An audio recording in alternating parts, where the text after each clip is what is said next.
Hey there, Ryan Reynolds here. It's a new year, and you know what that means. No, not the diet. Resolutions. A way for us all to try and do a little bit better than we did last year. And my resolution, unlike big wireless, is to not be a raging and raise the price of wireless on you every chance I get. Give it a try at mintmobile.com/switch. $45 upfront payment required, equivalent to $15 per month. New customers on first 3-month plan only. Taxes and fees extra. Speed slower above 40 gigabytes on unlimited. See mintmobile.com for details. Today's episode is brought to you by my intrusive thoughts.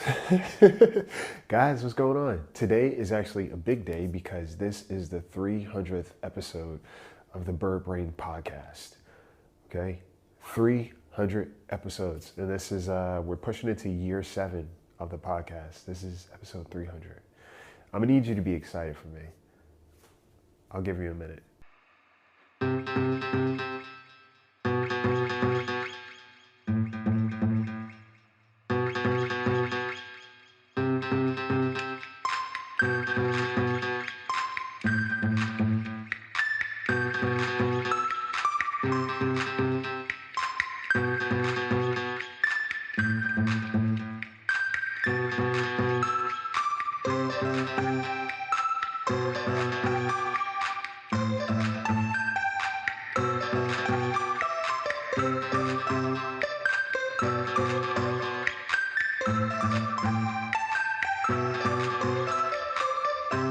Did you clap? Did you scream? Did you say, heck yeah, Isaiah, let's go? Did you say, hey, I'm also here and I get to be a part of this? Because I appreciate that more than anything, okay? It's such an honor, I think, and such a reminder of what it takes to create a space. And I'm wearing green today because today's episode is all about, understanding your garden, tending to your garden, knowing what you are planting, knowing what you taking time to really devote yourself to, and finally stopping to smell the flowers or watching things blossom. And yeah, green just felt appropriate to wear today because I was just like, yeah, this is the garden episode. And I think for a very long time, funny enough, this podcast represents the garden for me. The Bird Brain podcast was literally the start of everything that you see now.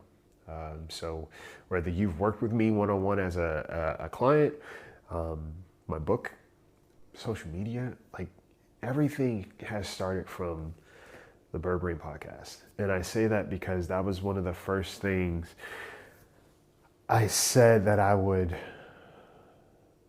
set an intention for just making sure I continually showed up to. And it wasn't always this thing of like, I have to do it every day to the point of obsession and fixation. It was just an intention I set. And I think that same practice applies when it comes to tending to a garden. For what I know, it's like you plant the seed, you water it, you allow the natural process to happen, and then eventually you start recognizing the growth, okay? And I think with this podcast, it was never this thing of, it has to be the biggest thing on the planet. But it reminded me of whatever is important to you, you will continue to show up to. And there have been hard days. There have been some days I definitely needed to take a break and take a rest, a mental rest because of other things going on. But I keep coming back to this. And I was even having a conversation with my buddy about the things in life right now in terms of my garden, what I've been tending to, what do I feel like I may need to take a step back from, or may need to reevaluate, or maybe doesn't need as much watering. And he was like, are you thinking about the podcast being one of those things you kind of take a step away from? And I was like, absolutely not. My immediate answer was absolutely not. I think it's so cool to go through life and understand what you keep coming back to, not out of obligation, not out of feeling like you're failing, but out of just, how does this make me feel? Does this give me peace? Does this bring me a sense of purpose? And when you understand that, you realize what you're capable of, for one, what you can create for other people. I think what's so cool to realize is you may not always realize what's important right away. And you may not always realize the significance of certain things right away in that moment. But I genuinely think as you start to be more of yourself, you start to understand what works for you and what does not, and also what keeps coming back. And, you know, like I said, this podcast was just initially a ways of a simple chat, right? A simple chat about life, okay? Life talk. It wasn't a desire to just hear myself talk, but I wanted people to also feel like they were being listened to in such a way where it's like those thoughts that you have lingering in your head about life, about relationships, about your goals, about choices, about your fears, your insecurities, and all that good stuff. You're not the only one out there, right? And then throwing a night owl for a little razzle dazzle, that was just an opportunity for me to create my own space for creativity. Okay, I think a lot of times in the world, we wait for other people to tell us whether or not we're good enough to do the things that make us feel good. Okay, and writing, horror, like that's always been something that I love. And also I love mental health. I love personal development. I love the idea of just becoming a better person. I love the idea of understanding the nuance and importance of relationships. Like all of that makes me who I am. So I decided I'm going to create a space where I don't have to just pick one to make other people feel good, because what I've understood is like, hey, all you have to do is tend to your garden. And people who admire it, people who want to come and see what it's about, people who want to help you with your garden will come along, okay? But all you have to do is just tend to your garden. And sometimes we forget how much work we put into our garden. And I've made the mistake of doing that often. I think nowadays life has continually reminded me that I'm not allowed to do that anymore. Like, hey, there's no room for that kind of behavior, okay? We don't tolerate doubt here, okay? And when it comes to valuing the significance of your nuance, I was having a conversation with my boy, and, you know, that's one of the things he said. He's like, you know, at some point in time, you gotta stop undervaluing your nuance, okay? That's what makes you you. And I send that to you guys, is like your nuance is probably some of the most beautiful parts of who you are. And they will be, or it will be, responsible for what you create in the world, okay? Ask yourself, what am I afraid of, okay? If I was able to actually do what I wanted to do, what would that look like? Am I afraid of failing? You know, 7 years I've been doing this podcast, and it's like, it's still been an uphill battle, but I'm very comfortable in it. Why? Because I like doing this more than the idea of me needing to be liked for doing it, right? This is something that I enjoy. And I've had clients who tell me, hey, I've been listening to you for the past 4 years. You know, I've been following your podcast, and then I didn't even realize and put two and two together that that's who I've been listening to. And, or, yeah, I've been listening to you for a while, and I decided, hey, I really want to work with this guy one-on-one. Like, how crazy is that? Okay? You never know what your impact is if you are not willing to trust it first. Okay? Or just trust the process while you figure it out. You can do both. You can most certainly do both. I think one of the coolest things you can do for yourself is show up scared. I always say show up uncertain, show up scared, but show up intentional. Because when you show up intentional, you will be rewarded. I think I've talked about this on a previous episode, the concept of expansion. A lot of times when we think of expansion, or even when we think of success, we think that it's in our heads, right? We do the highlight reel of what success looks like. It looks like, oh, having that job, having that relationship, having all that money, having the fame, having all these things. But, you know, success has some parts to it that require you to release, require you to let go. And I'm not just talking about letting go of other people, letting go of your own insecurities, okay? Letting go of your own poor habits, right? Letting go of your lack of commitment to what you say you actually desire, right? Letting go of the need to blame other people and instead hold on to your own accountability, right? That's what success looks like. And success will look like a lot of grief in certain ways, okay? Grieving of certain dynamics that may no longer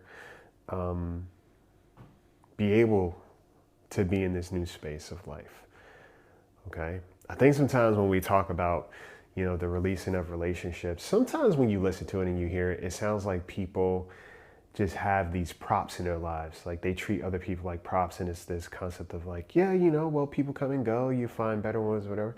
But then you have other people who are like, yeah, but I didn't want to let go of that relationship. I didn't want to release this person. That was not the goal here, right? My expectation was to have them in my life forever. So the fact that I got to do this prematurely or sooner than what I wanted or I desired, that's a lot. That's success too. That's expansion. And I think for myself, I've learned that too. It's like, Isaiah, when you want different, you have to make room for different. Okay? You have to make room for different. And making room for different also looks like being a little bit afraid, but also continuing to still do the work and not necessarily having this demand on what it should look like, but just doing it because, hey, this feels more purposeful to me. Right? That's why we have this podcast. For the last 7 years, it has been truly tests of a lot of things. But this has always been something I've been proud of just because I built it. Literally every little bit and piece you hear on this podcast is me, right? And it's so cool to actually just recognize and say, hey, this all came from you, dude. This is what you're capable of. Even though your bad days, this is what you're capable of. And when we talk about consistency, and when we talk about effort, when we talk about priorities, being organized choices, like maintaining this for 7 years and not being obligated to do so, right? There was no obligation for me to show up and do this podcast. It was something that I just decided to do. And for the last 7 years, I continue to do this. And when we talk about relationships, okay, and recognizing even if something isn't obligatory, how do you make it a priority? The energy you put in, you will receive, okay? And sometimes your desired outcome isn't remotely close to what actually is going to happen and how grand that's going to be or how amazing that's going to make you feel or how you will impact others. That's been a big realization for me, okay? Sometimes it's the thing that you doubt the most that's actually probably where your most success will be. Your most peace will reside. Also, kind of influence your connections along the way. Just by you showing up and being consistent in a space where, one, there's no obligation, but also it's something that's important to you and it's fulfilling, you will benefit from the rewards that come with that. Speaking from experience, right?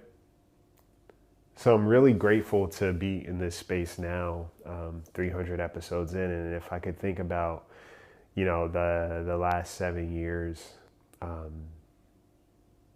it's interesting. They say every 7 years, your allergies change, but also something else changes in your body biologically every 7 years. They also say if you can sustain a friendship for 7 years, that means it's going to last a lifetime. And even in that, I used to hold true to that. And then I realized, you know what? I don't just want my friendships to be based on how long we've known each other, but how long have we been able to sustain caring for one another and caring for ourselves properly in the connection. Health versus history, right? But there's something magical about the number 7, I think. Okay, so to be hitting 300 episodes on coming up on year 7, I think August is 7 years officially of the podcast. It's truly a big deal. It's truly a big deal. And everything that's come because of the podcast is even better. You guys, right? I think it's super necessary to just take a pause, right? Take a pause, take a look around you, see what your life looks and feels like, and do it scared, The thing about it is we'll always have excuses to not do something, but how many excuses will we make to actually pull through, follow through? What does that look like? Okay? Priorities are organized choices. Priorities are organized choices. And if it's on your heart, if it seems like it's something that's important to you, it might be worth you leaning into. You never know what's to come of it. Okay? I don't think one thing is necessarily where it stops. I think sometimes it is an indicator of other things. All right? Other interests, right? Other paths, okay? Other directions. All right? And if you look back in time, you'll kind of see, hey, this has always been kind of there. Right? This was always a part of the plan. So I just really want you to think about that. Tend to your garden. And don't just tend to your garden, also allow things to grow, but also be willing to stop and smell the roses. You know, when things bloom and you feel like yourself blossoming, like ask yourself, how can I appreciate my growth more? Versus just saying, all right, now that I hit this level, I got to do something else. How can I appreciate my growth more? How can I actually take a look at it and be like, damn, we did this, or we got here. If you don't appreciate what you do will never be appreciated. I promise. So thank you for being here with me for episode 300. There's so many thoughts I have, so much to say, but I think it all comes down to this understanding of if it's important enough, you will keep showing up to it. People, places, and things, okay? And the things that you commit yourself to will always be an indicator of what you're capable of. I know for me, it's like, you know, doing something for 7 years and no one asked me to do is interesting, because at any given point in time, technically, I could have gave up. I could have not done this. I could have been like, oh, well, I'm not getting the views and listeners that I think I should have, or none of that really mattered, because I understand that what is meant will be. Okay? Do what you're supposed to do. Do what you feel called to do and lean into that. And really, really, really, when you see the outcome, value it. Take your time to appreciate it, because it's worth it, and so are you. All right? So thank you guys for being here. Thank you guys for celebrating with me. Go wear some green. Go wear some green today, and just let that represent your growth, and also you tending to your garden, which is you. It's your heart. It's your relationships. And pull weeds where you feel you need to, but really admire the garden that you are willing to build. Okay? Take care of yourselves. Take care of each other. Thanks for tuning in. Take flight.